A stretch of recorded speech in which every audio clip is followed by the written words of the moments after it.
ये एक इंडस्ट्री पाकिस्तान में ख़ासी थ्राइव कर रही है जिसके ऊपर शायद बहुत से लोगों का ध्यान गया भी ना हो। और उस इंडस्ट्री का नाम है बेगिंग इंडस्ट्री, यानी कि भीख मांगने की industry. Long before the start of the holy month of Ramadan, police have repeatedly reminded the public that begging is a crime punishable by law. Authorities have also warned the community against engaging with beggars. भीख मांगने की फैक्ट्रियाँ। आपको याद होगा पिछले साल गजनफर हुसैन नामी एक भिखारी जड़ांवाला से गिरफ्तार हुआ था जिसके अकाउंट से 3 करोड़ रुपए निकल आए थे। पाकिस्तान में 24 भिखारियों को मुल्तान एयरपोर्ट पर सऊदी अरब जाने वाली उड़ान से उतारा गया, जो उम्रा करने के बहाने खाड़ी देश जाने की कोशिश कर रहे थे। साथ मुल्तान से भी एक शौकत नामी आदमी गिरफ्तार हुआ या नोटिस पे आया जिसने 1 करोड़ रुपए की इंश्योरेंस करवाई हुई थी अपनी। और जब उससे पूछा कि तुम करते क्या हो तो उसने कहा भीख मांगता हूँ, काफ़ी सालों से मेरा ये प्रोफेशन है। दुबई में पाकिस्तान के लोग भीख मांगते हुए पकड़े गए हैं। भीख मांगते हुए मतलब भिखारी पकड़े गए हैं, वो भी पाकिस्तान के। 1, 2, 3, 10, 50 नहीं जनाब, 253 पाकिस्तानी भीख मांगते हुए पकड़े गए हैं। डॉक्टर शाजिया नामी एक खातून के इंटरव्यूज़ भी मौजूद हैं जिसने ये कहा कि मेरी एक फ़ैमिली में शादी हुई जिनका बड़ा लग्जेरियस लाइफस्टाइल था। They use to live in massive mansions और बड़ी बड़ी गाड़ियाँ थी उनके पास। तो मुझे कभी समझ नहीं आई कि वो करते क्या हैं। तो एक दिन मुझे आइडिया हुआ कि वो सब बेगिंग का एक नेटवर्क चला रहे हैं, भीख मांगने का।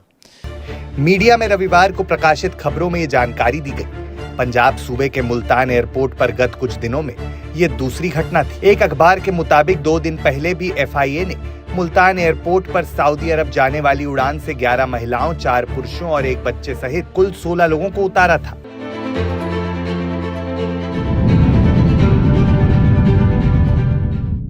ये वो कहानियाँ हैं जिससे अंदाज़ा होता है कि शायद ये इंडस्ट्री इतना रेवेन्यू और इतना पैसा कमा रही है जितना मुझे और आपको शायद अंदाज़ा था ही नहीं। तो उसके लिए एक रिपोर्ट जब मेरे सामने आई तो पैरों के नीचे से ज़मीन निकल गई कि ये हो कैसे सकता है। दोबारा कंफर्म किया तो डॉन ने भी ये रिपोर्ट छापी हुई थी, जो पाकिस्तान का सबसे क्रेडिबल इंग्लिश पेपर्स में से एक है। रिपोर्ट के मुताबिक पाकिस्तान में टोटल 38 मिलियन लोग भीख मांगने के पेशे से मुंसलिक हैं, यानी कि तकरीबन 4 करोड़ लोग इस पेशे से मुंसलिक हो चुके हैं 24-25 करोड़ के मुल्क में। सही है।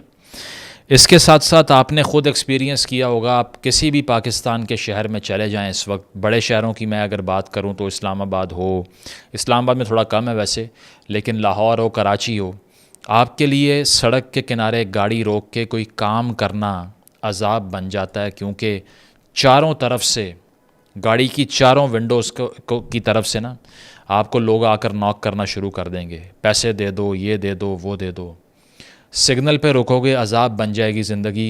कोई गाड़ी में बैठ के कोई बात कर रहा है, कोई कॉल कर रहा है, पैसेंजर, ड्राइवर नहीं, उसके लिए अजाब बन जाएगा कि गाड़ी नॉक होती जा रही है। तो ये इतने बड़े नंबर में इनके नेटवर्क्स फैल चुके हैं कि पाकिस्तानी लोग मुझसे इत्तफाक करेंगे कि ये दर्द सर बन चुका है। ठीक है। और उसकी वजह ये नंबर है कि अगर 4 करोड़ के करीब लोग ये काम कर रहे हैं तो इसका मतलब है they are everywhere and out of control as well. साथ साथ ये कि पर डे कलेक्शन इस रिपोर्ट के मुताबिक, यानी कि भिखारी एक दिन में कितना पैसा कमा लेते हैं मुख्तलिफ शहरों से, इसका डाटा ये बताता है कि सबसे ज़्यादा नोट जो छाप रहा है ना भिखारी पाकिस्तान में, वो कराची में है। 2000 रुपये एक दिन की एक बैगर की कलेक्शन है, यानी कि महीने का 60,000 रुपये कमाता है वो। ठीक है। This is more than many engineers in this country and many MPhil scholars in this country, जिनकी पहली तनख्वाह भी इतनी नहीं होती माशाल्लाह। लाहौर में एवरेज पर एक बैगर यानी कि एक भिखारी 1400 रुपये रोज़ के कमा लेता है, थोड़े से कम कराची से। इस्लामाबाद में इस रिपोर्ट के मुताबिक एक भिखारी 950 रुपये कमाता है एक दिन के, यानी कि इस्लामाबाद वाले लोग ज़रा बेहतर तर्ज़ अमल इख्तियार करते हैं, पैसे कम देते हैं भिखारियों को। और उसकी एक और वजह भी है, सड़कें जितनी ख़राब है ना जिस शहर में, उतने ही ज़्यादा बैगर्स वहाँ पर हैं और कमा रहे हैं, क्योंकि सिग्नल्स नहीं हैं, ट्रैफिक का निज़ाम ठीक नहीं है, इसीलिए कहीं भी खड़े हो जाओ, रोड ब्लॉक कर दो, गाड़ियों की स्पीड स्लो हो जाएगी, मांगने के लिए आ जाओ। तो इसीलिए कराची की सबसे बदतरीन सड़कें हैं असल में, तो वहाँ बैगर ज़्यादा कमाता है, उससे कम लाहौर में और उससे कम इस्लामाबाद में। तो ये एवरेज बनती है मुल्क के तमाम बड़े शहरों की 850 से 900 रुपये की collection.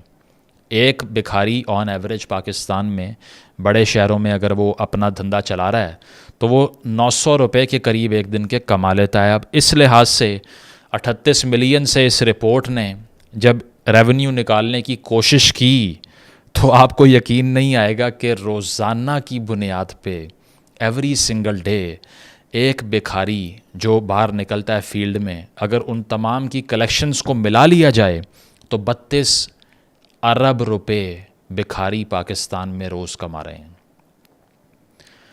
Beggars in this country, दोबारा सुने, are earning ₹32 billion every single day.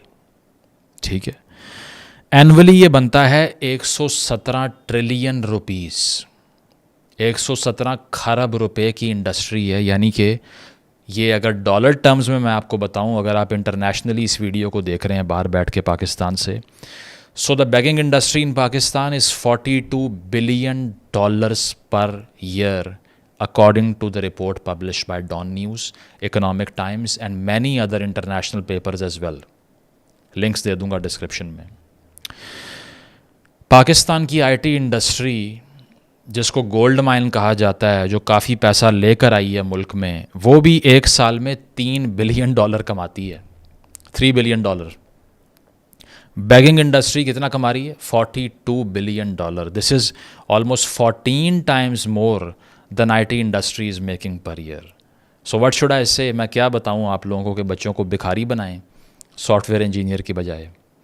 इसके साथ साथ अगर पाकिस्तान में ये कार्रवाइयाँ इतने खुलेआम चल रही हैं तो आप ये सोच रहे होंगे इसे कोई रोकता क्यों नहीं है। और अगर ये मैं आर्ग्यूमेंट करूं कि इसको बंद होना चाहिए तो लोग कहेंगे कि आपको शर्म नहीं आती कि जो लोग भूखे हैं या खा नहीं सकते आप उनका रोज़गार बंद करना चाह रहे हैं। लेकिन ये पाकिस्तान के कानून की खिलाफ वर्जी है। ठीक है, 1958 के वैग्रेंसी ऑर्डिनेंस के लिहाज से अगर देखा जाए तो भीख मांगना और अपने बच्चों से भीख मंगवाने के जुर्म की सज़ा 3 साल की कैद है। कितने गिरफ्तार होते हैं? ना होने के बराबर। इसके अलावा पाकिस्तान में डॉन की रिपोर्ट ये कहती है millions in Pakistan have resorted to begging as the sole source of income. They have also formed intricate networks beyond geographical boundaries. ये मैं आपको आगे चल के बताता हूँ। लेकिन ज़्यादा गैंग्स जो ऑपरेट कर रहे हैं, अब गैंग्स क्या हैं? गैंग्स ये हैं कि नेटवर्क्स होते हैं जो इलाके का तयन करते हैं कि किस सड़क पे कितने लोग खड़े होंगे। उनकी शिफ्ट्स होती हैं, उनका पिक एंड ड्रॉप होता है। ये जो हम और आप देखते हैं ना सिग्नल पे किसी के बाल ख़राब हैं, बुरी हालत है, these are disguised people because वो अपनी असल हालत में आपके सामने नहीं आते। मोस्टली 99% उन्हें पिक एंड ड्रॉप दिया जाता है, छोड़ के जाते हैं, रात को लेके जाते हैं, कलेक्शन में आधा आधा बांट लेते हैं। ये हो रहा है आपके और हमारे साथ के हमारी जेबों से पैसे निकाल के ये नेटवर्क चला रहे हैं यहाँ पे और अपने बच्चों को और नस्लों को इस काम पे लगा रहे हैं।